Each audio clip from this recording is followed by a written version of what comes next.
Assalamualaikum warahmatullahi wabarakatuh. Jumpa lagi di channel YIB Farm, berkah salawat, maksiat minggat, kambing domba sehat. Jumpa lagi dengan Pak Yahya, guru kita bersama.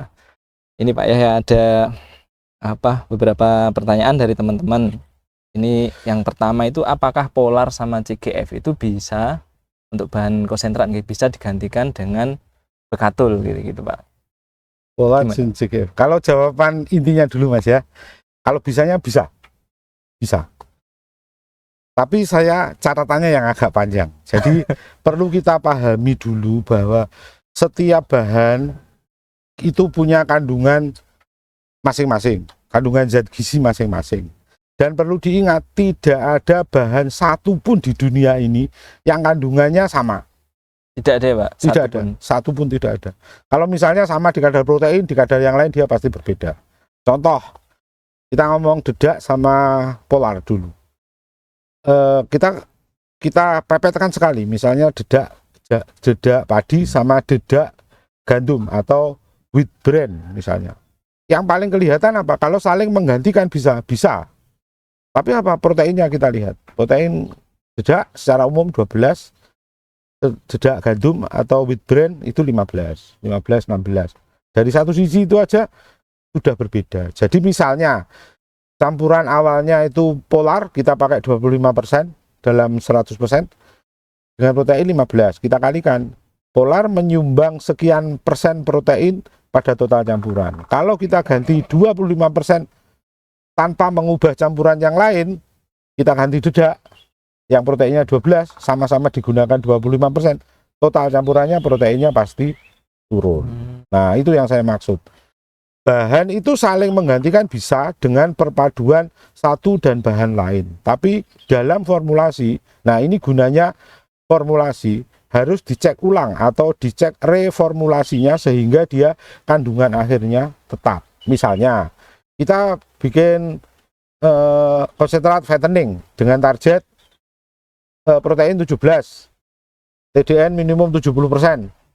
Dan yang lain-lain serat sekian, lemak sekian. Nah, itu dicek. Kalau kita istilahnya kita curi, kita gantikan substitusi satu bahan dengan bahan yang lain, dalam hal ini polar diganti katul, apa adanya kita gantikan dalam persentase yang sama, padahal bahan yang untuk mengganti itu tidak persis sama, pasti berpengaruh pada total kandungan akhirnya. Jadi, satu diformulasi, kalau ada bahan yang saling menggantikan atau substitusi, kita reformulasi, kita hitung ulang. Jadi kalau prinsipnya bisa, tapi tidak semudah itu Ferguson. Jadi ada hitungannya begitu. Jadi contoh lain tadi, ada yang banyak nanyakan CGF. Pak, kalau CGF itu apakah bisa digantikan jagung? Jawabannya bisa, tapi pakan jenengan akan sangat berubah. Dari sisi protein saja, CGF itu proteinnya sekitar 21. Jagung cuma 8,3, 8,5. Jadi kalau katakanlah dalam suatu formula awalnya CGF disetel 30%, terus diganti dengan jagung 30%, total protein konsentratnya pasti turun karena sesuatu dengan protein 21 diganti dengan sesuatu yang proteinnya hanya kisaran 8. Itu hampir 2,5 kalinya malah kan tikannya. Tentu berbeda hasilnya. Tentu total nutrien atau dalam hal ini untuk contoh kandungan protein di total konsentratnya juga pasti akan berbeda. Itu Mas. Jadi kalau bisanya bisa saja. Demi keamanan kita boleh tanya pada yang lebih bisa, atau mungkin ada punya kalkulator sederhana dengan Excel, atau kebetulan ada yang formulasi sekalian untuk ruminan, ya kita istilahnya kita tanya, kan tidak ada salahnya daripada salah. Itu aja. Bisa tapi tidak semudah dengan itu catatan. Kata Pak ya. Terus ini Pak,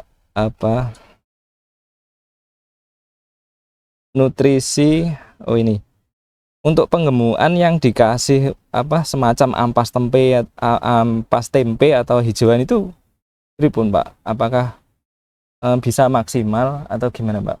Yang penggemukan tapi dikasih ampasan gitu. Ya, sesuai yang pernah saya lihat, kalau hijauan itu harus ya. Jadi kalau gitu kita sebenarnya ngomong tambahnya apa, kan itu kan. Ini kembali kepada prinsip awal yang saya pernah cerita ke Mas Angga, bahwa kalau kita biasanya di awal mengenal bahan konsentrat, kalau kita tahu bahan yang murah, terus kita gunakan banyak-banyak tanpa pertimbangan, tanpa diseimbangkan dengan bahan yang lain. Jadi prinsipnya ingat, tidak ada satupun bahan terbaik untuk pakan, tidak ada. Jadi yang ada bahan itu menjadi baik karena dipadu, dicampur, dikombinasikan dengan bahan-bahan lain.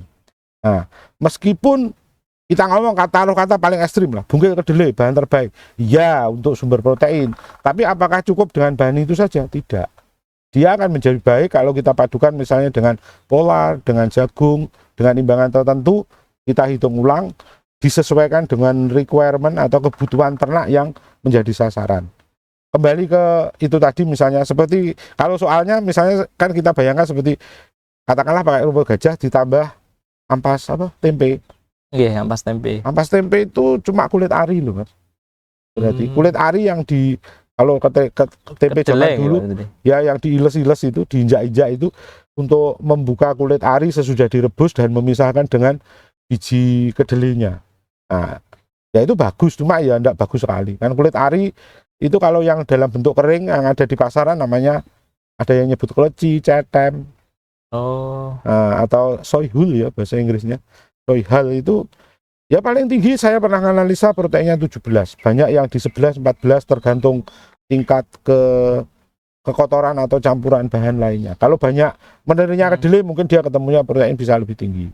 Kalau kleci murni paling sekitar keluar 14 sampai 17%. Itu karena dia bentuknya biasanya kalau di kambing itawa dia dimasukkan ke komponen pengganti rumput karena dia dianggap sebagai sumber serat karena bentuknya memang dari tanaman, ya dia wajar masuk ke sumber serat atau untuk menggantikan sebagian porsi rumput atau hijauan. Nah, untuk penggemukan saya sarankan misalnya ini juga berlaku untuk yang ampas tahu.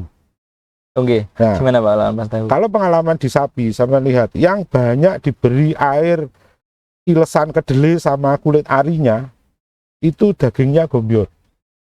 Cara membuktikan bagaimana? Kalau ada sapi gemuk atau kambing gemuk, ditekan aja begini. Oke.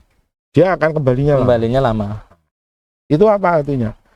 Ya, kalau di Jawa namanya gombior ya. Dia sebenarnya tidak siset karena yang tambah itu bukan dagingnya. Itu proporsi lemak lunak yang ada di luar, di atas daging, di bawah kulit. Itu apa ya? Ginjur. Subcutaneous fat itu ya, lemak subkutan yang menebal di situ. Ini karena indikasi apa? Indikasi pakannya tidak seimbang. Jadi kalau misalnya di suatu tempat yang banyak itu kulit ari dari tempe, saya anjurkan diimbangkan dengan sumber karbohidrat. Syukur lagi kalau itu bukan satu-satunya sumber protein, bahan protein. Jadi misalnya kalau ampas tahu, beberapa kali ada yang nanya, kebetulan saya kembali sudah pernah ngitung keringnya, kalau ampas tahu yang apuh atau kering atus ya, tidak ada air nanetes itu kalau dikeringkan seperti katul itu 8 kilo bisa menjadi 1 kilo. Jadi kita hitung balik, misalnya kalau kita kasih 8 kilo basah itu kita bayangkan ngasih seperti dedak itu cuma 1 kilo. 1 kilo. Setidak-tidaknya dari yang pernah saya coba, kalau yang seperti ini 8 kilo ampas tahu basah tambahnya berapa? 3 katul kering. Itu ketemunya 25% sumber protein, 75% sumber karbohidrat, dalam hal ini katul. Jadi kalau yang ini bisa dimodif, bisa misalnya campuran dari jagung, polar, katul.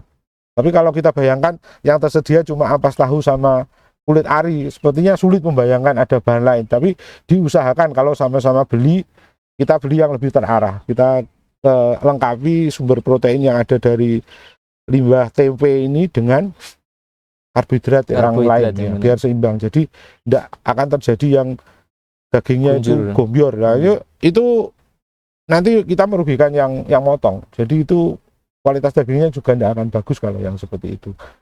Intinya karena pakannya tidak seimbang awalnya. Itu aja. Kalau mungkin untuk gamblong, Pak, kan banyak di luar sana juga pakai gamblong untuk penggemukan. Ya, gamblong itu kalau di sini juga termasuk andalan, apalagi kalau di Lampung, bahkan di feedlot atau perusahaan penggemukan sapi yang besar, gamblong itu juga masih formula, ya, masuk formula. Jadi ya seperti yang di bab silase kita bicarakan itu, gamblong itu kategorinya masuk RAC, Readily Available Carbohydrate. Itu karbohidrat mudah tercerna bagi sapi, kalau dipakan unggas sudah tidak masuk. Tapi ingat, selalu saya ingatkan, gamblong itu proteinnya rendah sekali, 2,5 sampai 2,8. Jadi kalau itu dia sebagai karbohidrat di konsentrat kita, ya harus ditambahi bahan lain untuk meningkatkan kualitas maupun kadar proteinnya di campurannya itu. Jadi kalau bisa tetap bisa, tapi dipadu-padankan dengan bahan yang lain agar menjadi lebih baik. Tapi tidak semudah itu tadi Pak Ya, Argoso. tetap harus tetap ada perhitungannya. Oke, terima kasih banyak Pak Yahya atas ilmu-ilmunya. Bagi teman-teman yang pengen gabung di grup YIB Farm Berbagi Ilmu, bisa chat admin di 081212123362, atau boleh kan ya Pak Yahya, kalau boleh. pengen langsung konsultasi ke Pak Yahya bisa ke nomor 081216766640. Terima kasih banyak, semoga bermanfaat. Wassalamualaikum warahmatullahi wabarakatuh. Waalaikumsalam warahmatullahi wabarakatuh.